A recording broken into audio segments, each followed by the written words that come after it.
Let's go through the different stages of labour. The first stage is called early labour. During early labour, you'll start to get regular contractions and your cervix is going to open to around 3 to 4 centimetres. In early labour, your contractions are typically mild and irregular, and then they'll gradually become more regular, longer and stronger. You may have backache, cramping and a bloody show, which is when your mucus plug that kept your cervix closed comes out. Early labour can last for several hours or even days, especially for first-time mums. During early labour, stay home, keep yourself busy and rest when you can. Stay hydrated and keep yourself nourished, calm and relaxed for what is ahead. The next stage is called active labour. Active labour begins when your cervix is around 3 to 4 centimetres dilated. During active labour, your contractions become stronger, longer and more frequent, typically lasting around 60 seconds and occurring every 3 to 5 minutes. You may start to feel increased pressure in your pelvis and you may have the urge to push. Active labour can last several hours.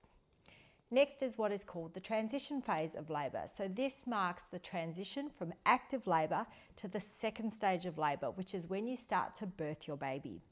During transition, your cervix continues to dilate from around 8 centimetres to its full dilation of 10 centimetres, and you may feel increased pressure and discomfort in your pelvic area. Your contractions become longer, stronger, and even closer together during the transition phase, often lasting around 60 to 90 seconds and occurring every 2 to 3 minutes. These powerful contractions are there to help to push your baby down and further open your cervix. You may experience intense pressure and pain in your lower back and pelvic region, nausea, vomiting, shaking and sweating, and feelings of exhaustion are also common because of the intensity of your contractions and the hormonal changes. Emotionally, the transition phase of labour can be the most challenging. You may feel overwhelmed, irritable, anxious, or even panicky as you cope with the intensity of labour, and you'll need lots of support and encouragement from your birth and healthcare team. Towards the end of the transition phase, you might feel an urge to push as your baby moves further down into the birth canal. This urge may be difficult to resist, and your healthcare providers, they're going to guide you on when and how to push properly and when to start and when to stop. Transition usually lasts from 30 minutes to a few hours, but it can be shorter or longer. The next stage of labour is birthing your baby. This stage, the second stage, begins after transition when your cervix is fully dilated.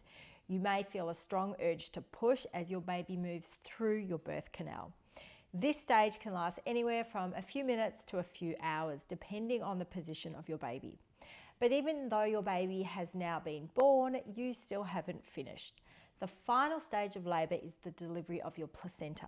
Your uterus will continue to contract and your placenta will usually detach from your uterine wall and is expelled within 5 to 30 minutes after birth.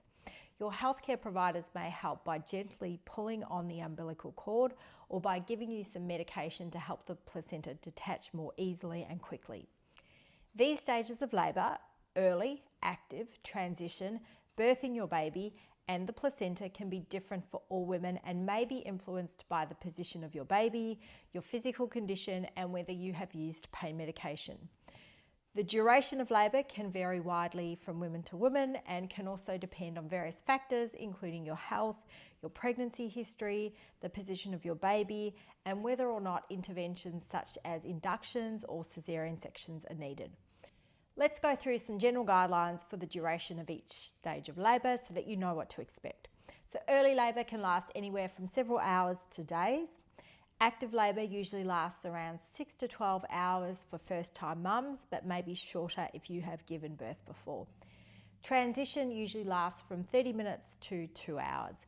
This is the shortest but often the most intense phase of labour, during which your cervix completes its dilation to 10 centimetres.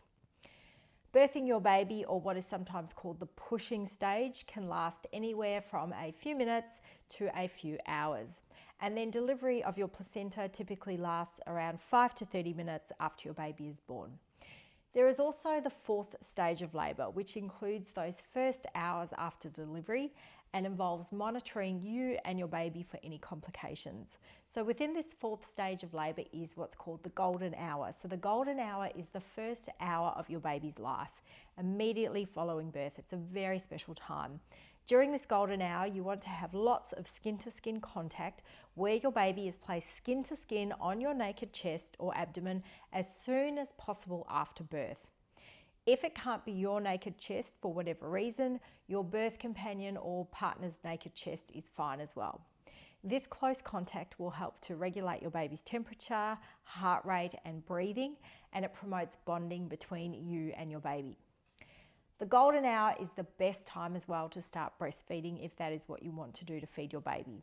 Newborn babies are often more alert and receptive to breastfeeding during this golden hour after birth, and early breastfeeding will help to stimulate your milk production and establish a very strong breastfeeding relationship. Now, your healthcare providers will use the golden hour to assess your baby's overall health and well-being, including your baby's vital signs, your baby's APGAR score, and any immediate medical needs.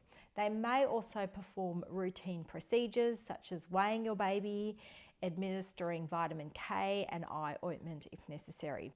The golden hour is a time for you and your partner or birth companion to bond with your baby and process the emotions surrounding birth.